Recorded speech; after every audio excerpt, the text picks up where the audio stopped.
Hey, welcome to the Jeremiah Show. Got another great show for you today, if I do say so myself. Got one of my good friends here back on the show. God, you started making this a habit, Jason, Spicy G Goldman. Well, we see him about once a year, and I got to tell you, it's not enough. So I got to get out and see him perform live, which we talked off air. I'm going to do that coming up here in March. I'm going to give you all that information. Maybe you can join me if the tickets don't sell out, they might already be sold out for all I know. Before we get started here, and I do a nice intro and embarrass my guests a little bit, I just wanted to welcome all the listeners from Pantheon Podcast, and we're so excited to be a part of the Pantheon family now. Pantheon Podcasts that just happened. This is the second show. So, Jason, you're going to be exposed to a lot more people through Pantheon Podcast. I love All it. right. Yes, I do too. They're great guys there too. All right, here we go. So Jason Spicy G Goldman. Boom. He earned that name. He's a Grammy-winning, multi-platinum selling hit record producer, songwriter, composer. He's an arranger. He's an engineer. Jason Spicy G Goldman, just like to say it. His award-winning big band has been featured on over a dozen albums. He has been a producer and a writer on Michael Bublé's last four albums, including his most recent 2023 Grammy-winning album, Higher. Congratulations, Jason. Thank you. He's also produced and he's arranged Michael's most recent number one hit on Billboard's adult contemporary charts. You know this one. You love this one. We all love this one. It's called Let It Snow. Spicy G has produced, he's written, he's arranged for some true heavyweights in the music industry, including mega producer David Foster, Rod Stewart, Herbie Hancock, Steve Tyrell, Engelbert Humperdinck, and Mayan Trainer. Congratulations, man. Some of my favorites. Thank you. Jason has released four albums under his name, and they feature some of the hottest young vocals in the world. Maybe I'm gonna play some of those on this episode. But we've interviewed Jason a couple times here on the show. He's been our guest, and each time he has a new album that comes out, we have brought Jason back and we've played the music. So I'd encourage you to go back to the Jeremiah Show catalog, back catalog, and look for those episodes. They're really good. You're gonna love the music. So it's pretty fair to say, I think, that pretty much everything Spicy G touches turns to gold.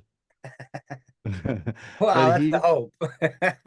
that's the hope. And if you're watching us on the YouTube channel, everything behind him is gold. He's got some gold instruments there, or brass maybe. Um, but he's here today to talk about his latest shiny project, his new passion project, the G Note podcast.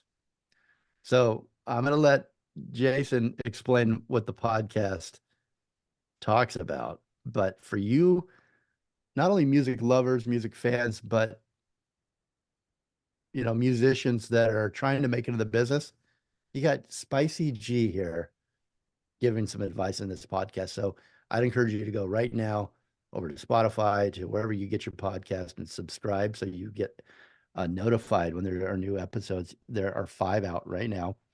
And this is good stuff, really good stuff. So congratulations, Jason. You are now a broadcaster too, on top of all of those stacks of of accomplishments in your Thank you. life. So let's start off by talking about the podcast. Tell Sure. me the idea behind it, the G Note podcast. Sure. So, I was actually, I had toyed with it a long time ago when it first happened, when podcasting just first started coming out, and then I was like, it seemed like it was going to be a lot of time. I mean, you put in a lot of time doing this stuff and a lot of hard work. Um, and then over this past, right before the holiday season, I toyed with it again because they keep texting me, or they'll hit me on Instagram asking me like, "Hey, what do you think about this? What do you think I should do in this situation? Why should I continue doing X?" And then I was like, man, I posted up on Instagram. I was like, well, I was thinking about doing a podcast. What do you think? And then everyone was like, yes, you should do it. So I went in with that mindset. I was like, okay, I'm going to do a podcast that gives advice and strategies on navigating the music industry. So it's musician central, of course, but it's there's the way that I do it. If number one, it's a short form podcast, so most episodes are between 10 and 20 minutes, an episode. And I tell most of these, or I give most of the advice and strategies based on personal stories and experiences. So even if you're not a musician, I do explain anything that sounds like it could be like a crazy musician word. I will go over and explain it for people. But you can also hear the stories of my successes and we were talking about this before we got on air, of my failures, and especially in the beginning when you're trying things for the first time and all of a sudden you get yourself in a jam and you're like, man, what the hell am I supposed to do? And I can tell you that when I post those, of course, all the non-musicians like, man, I didn't even know that story, or wow, and they're not even musicians. So it's really for everyone, but I try to tell it through the lens of my experience through the industry. Well, that's the best advice, though. I think when you're humble enough and you've made it, the accomplishments that you have, throughout your career that you've achieved, have not always. You look at somebody like you and you go, "Wow, they're just that's who they are, and they're great. And how could I ever be a Jason Spicy Goldman? Because how did he do it? And when you share those personal stories of yours, that you pull back that curtain a little bit, and you can see and hear, uh, oh, he failed too, and he tripped up here too, or he learned that this I now I've he shared it with me. Now I can hopefully avoid that mistake. And that's gold again. It's Yeah, um I actually funny, again, like, and it's kind of weird going through because I have a lot of stories that I didn't even really think about. You go through and you have these experiences, and you're like, okay, wow, that was wild, and you're like thinking like to yourself, it's like, man, I learned my lesson, but the more I kept thinking about it, and now that I started this, I'm writing and I have all these lists of things of like things I was like, huh, maybe people would find this interesting, and here's a success that I had by going after something. And oh, I thought this was going to be successful and this just wasn't successful. And why wasn't it successful? And I one of the episodes, the first episode is called You Don't Need to Be the Best. And basically it's a saying that I tell all my students all the time. It goes like this. I say, you don't need to be the best. You don't even need to be great. You just need to be really good, well organized, and professional.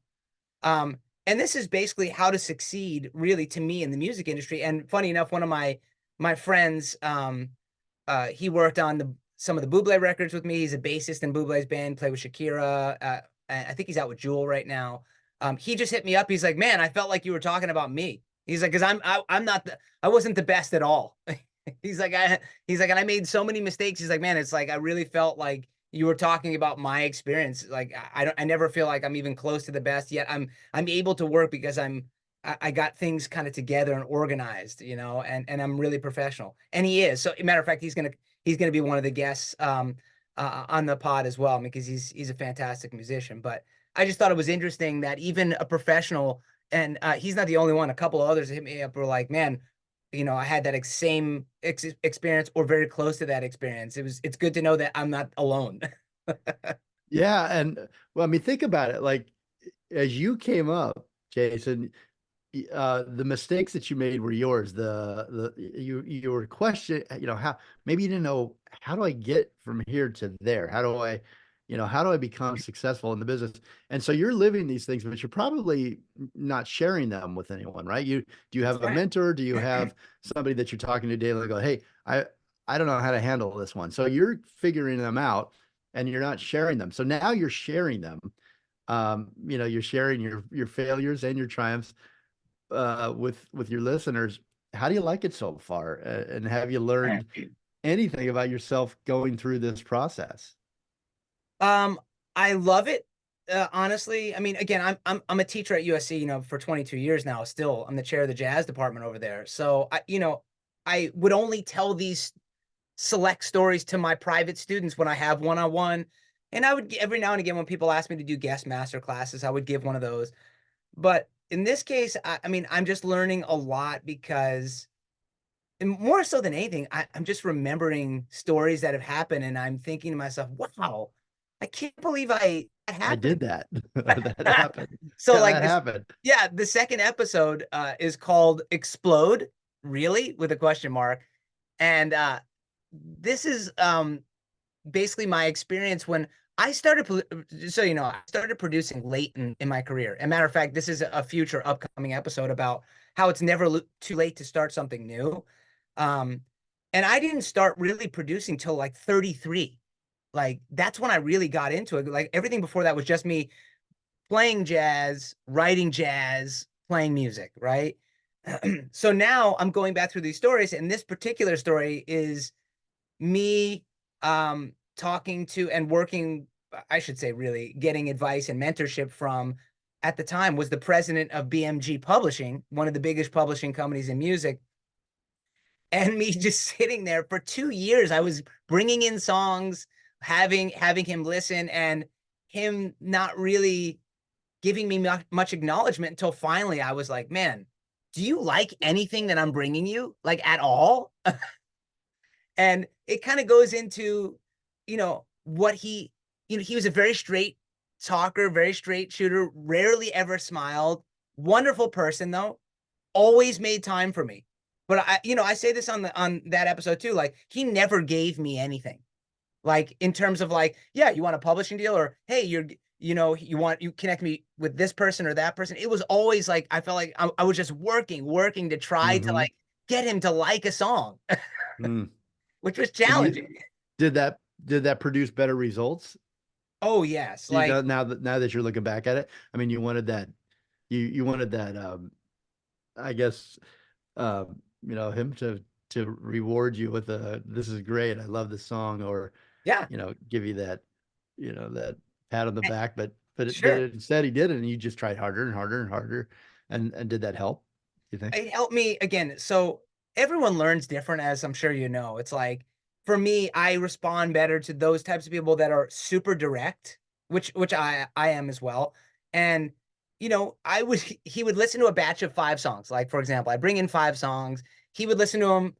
He would be like after, and he would only listen to like 45 seconds to a minute of the song because these are like pop tunes. And he'd be like, "Man, thanks for coming in. I appreciate it."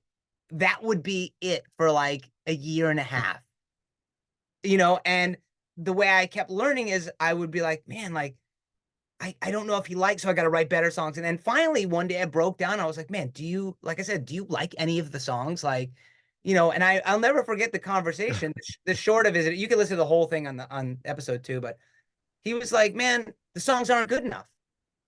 And I was just like, wow. Like, I just was like shocked that he would just even be that blunt.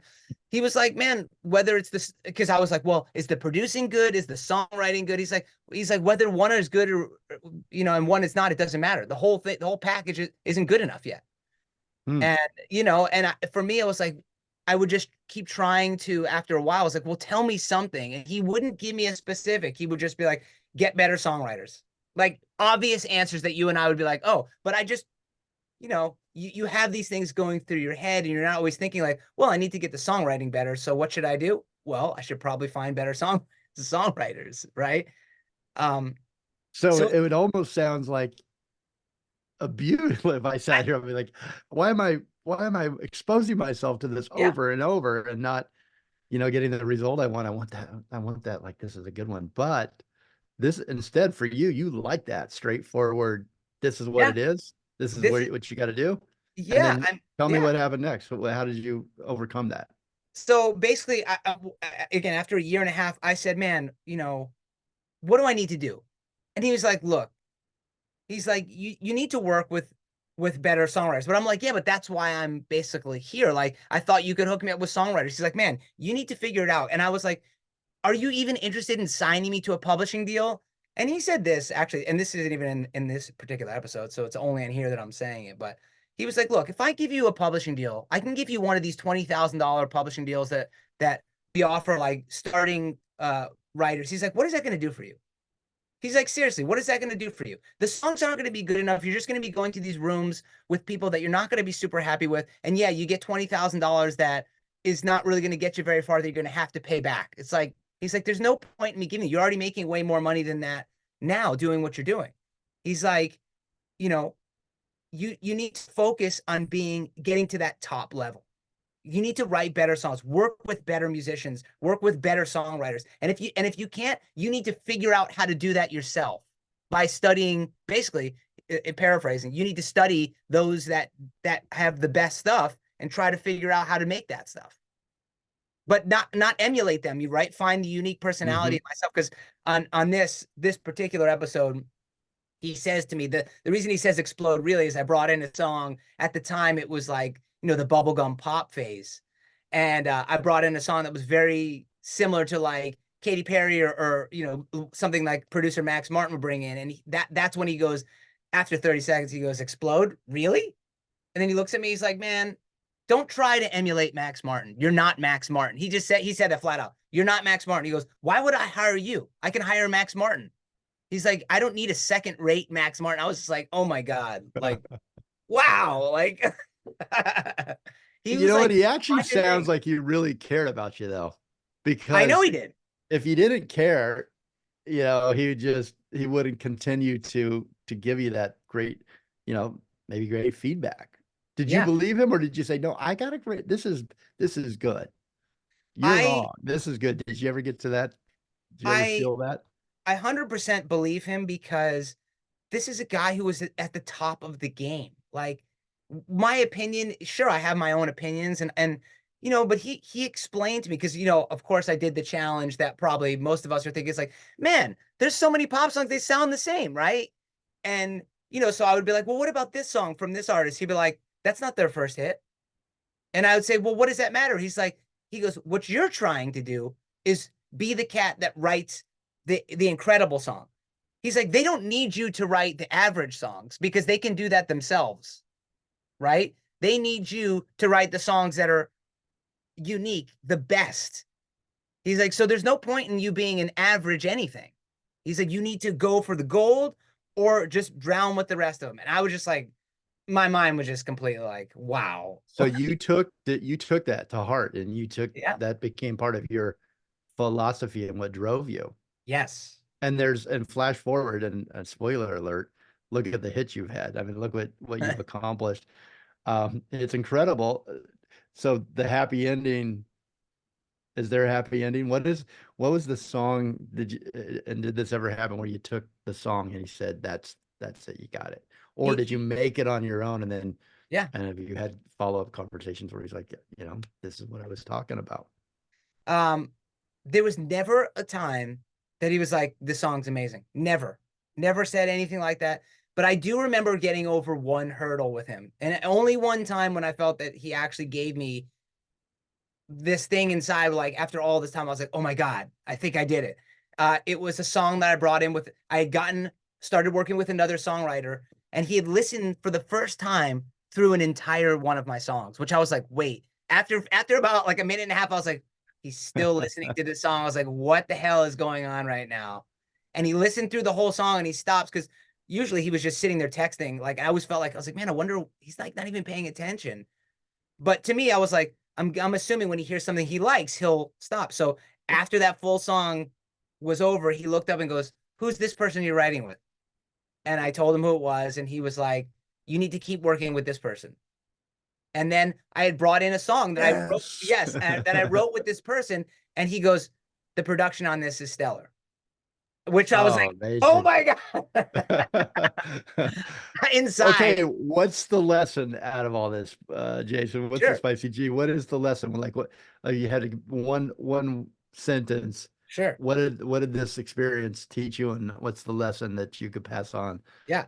The persistence is key. Persistence, willing to learn as quickly as possible and getting direct feedback is there's no better way to move your career quicker than that. Persistence, direct feedback, And learning. honesty, right? I mean, honesty, that's perfect.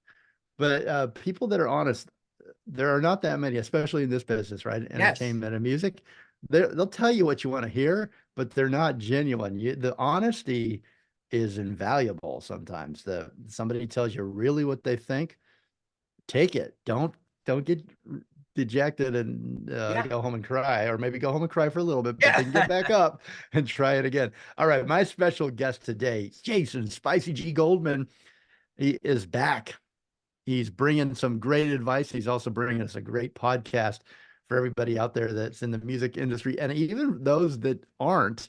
You're going to get some really good stories by a guy that knows what he's talking about. He's a Grammy-winning music producer, song arranger, and a songwriter, three-time Grammy-nominated, three-time Juno winner, and he's got a podcast for you. I want you to go subscribe during the break here while you listen to, excuse me, Spicy G's music, the G Note podcast.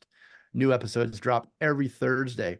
This is the podcast for musicians who want advice and strategizing and strategies on navigating the music industry. Um, in his podcast, Jason Spicy G Goldman talks about all things music. He gives you tips and life lessons that he has learned in his over 30 years in the business. And he also tops it off with a dash of his humble opinion. Go to Jason Spicy G Goldman everywhere. Go to jasongoldmanmusic.com, on Instagram at Spicy G Music. He's got a new group, a new band he's playing, the Fridays. We're going to play their music throughout the show. You can go to follow and find them at the Fridays Make Music. Go to their website in case you forget any of the social media or where to find them. Go to their website, the easiest way, thefridaysmakemusic.com. If you have any inquiries, questions, or want to comment on the podcast, fill up Jason's email box. He's going to hate me for this one. Love it. jmgjazz at AOL.com. Michael Bublé says of Jason that he is one of the greatest arrangers of our generation. We'll be right back.